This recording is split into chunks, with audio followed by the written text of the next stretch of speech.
Welcome to the Daily Vibe Casting. Buckle up, everyone, because we are diving headfirst into just the absolute fire hose of what's exploding on X right now. It's fast, it's furious, and we're going to give you the rapid fire rundown, what everyone is talking about, like right now. That's exactly it. Forget the slow burn. Yeah. We're just mainlining the trending topics, giving you the need to know before, the next notification even pops up on your phone.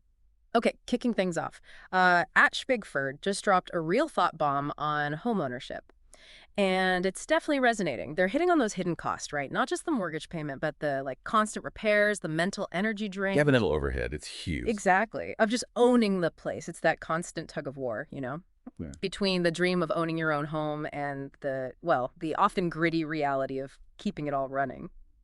It's interesting how societal pressure often pushes towards ownership without really tallying up those less obvious burdens, like you said, beyond the pure financials, that mental load of being responsible for every single little thing. It really adds up. For sure. Okay, shifting gears fast now. At Pedezi is reporting on a fascinating backtrack from Klarna. Remember last year they went super heavy on AI for customer service? Oh, yeah, I remember that announcement. Big push. Well, apparently the CEO just admitted it kind of hurt their quality, and now they're pouring resources back into actual human agents. Seems like maybe we're finding the edges of what AI can really handle in these real-world interactions. What's really surfacing here, I think, is the irreplaceable value of human empathy, right? And that nuanced understanding in customer service. Efficiency isn't quite everything if the core experience, suffers. Makes sense. Okay, zooming way out now. Big Yeah. picture. At 3 Doge is sharing a pretty stark reminder nearly a third of the planet still isn't connected to the internet. Wow, yeah, that's a huge number still. But the potential game changer, Starlink. Satellite internet just blanketing these underserved areas. I mean, that's a massive leap forward if it delivers on the promise. Absolutely. Starlink's whole architecture, it kind of bypasses those traditional infrastructure limits.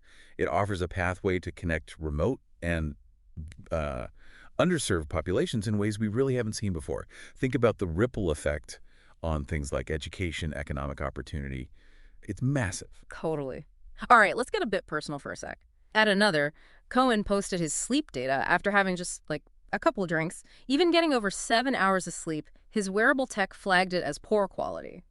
It hammered his HRV, jacked up his resting heart rate. Oh, wow. Yeah, even just moderate alcohol, the data doesn't lie, apparently. It really highlights that often invisible impact alcohol has on our physiology, even when we think we've slept okay. Yeah. Those metrics, they just offer a stark, objective look at what's actually happening under the surface. Really interesting. Definitely. Now, switching to the global stage because it's buzzing. At Leading Report just dropped an alert. A reported U.S. China trade deal, and Scott Bessent's name is apparently in the mix. Cool. Yeah, given the long-standing trade tensions we've seen, this is a potential headline grabber for sure. Any movement at all on the U.S. China trade front, well, it sends shockwaves, right?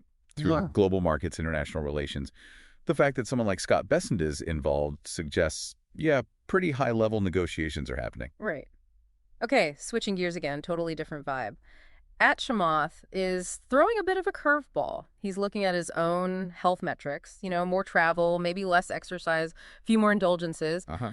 but his family time and poker night, still sacred. It's almost like he's asking, what does healthy really mean beyond just the raw numbers? That brings up that fascinating tension, doesn't it?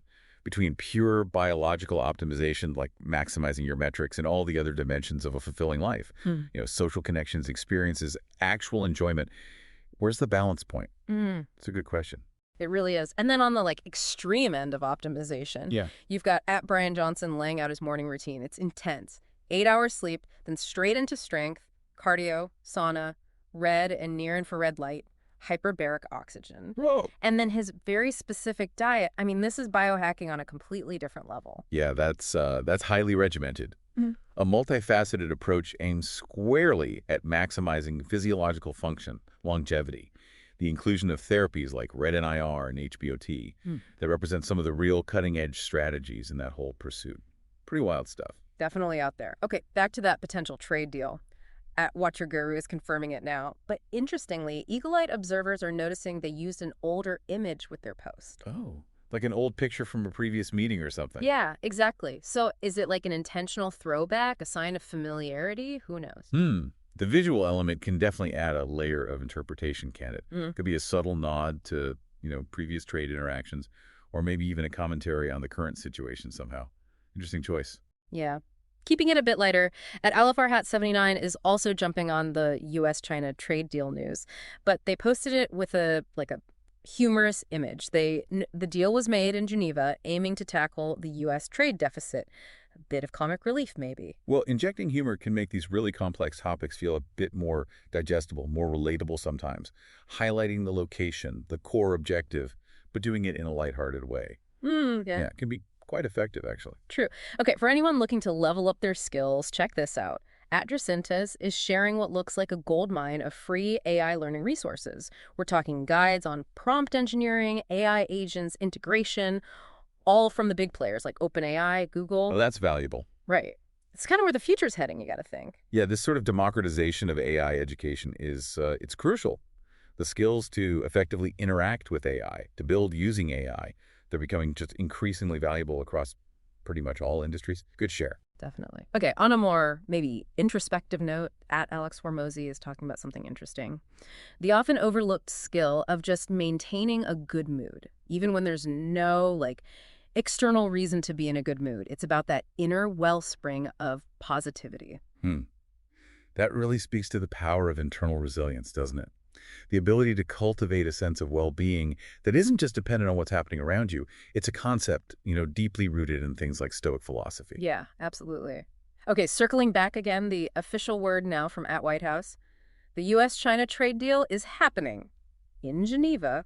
And it looks like at Beef Schiller Quest is right there in the comments asking for a summary. Clearly, people want the details like ASAS. No, but that immediate public inquiry just underscores the need for, clear and accessible information, Yeah. especially around significant policy announcements like this one. People want to know what's in it. Makes sense. In other political headlines, at Charlie Kirk 11 is reporting that President Trump announced an executive order aimed at slashing prescription drug costs, claiming some pretty big percentage drops, actually. And of course, the ever-present issue of big pharma lobbying gets a mention, too. Right. Proposals to lower prescription drug costs are always significant, aren't they, given Yeah. the impact on healthcare access? And yeah, those ongoing debates around pharmaceutical industry influence, they never really go away. Seems like it. Quick take here from at Elon Musk. In response to a claim about USAID spending, he just replied, "Unfortunately, this was true." And then he casually mentions his role in the, get this, Department of Government Efficiency, DOGE. Ah, DOGE. Okay. Well, Mr. Musk's succinct comment adds his perspective to those discussions around government spending and efficiency. It aligns with his, stated interest in streamlining operations. That DOGE acronym is something. It is something. Getting a little meta now.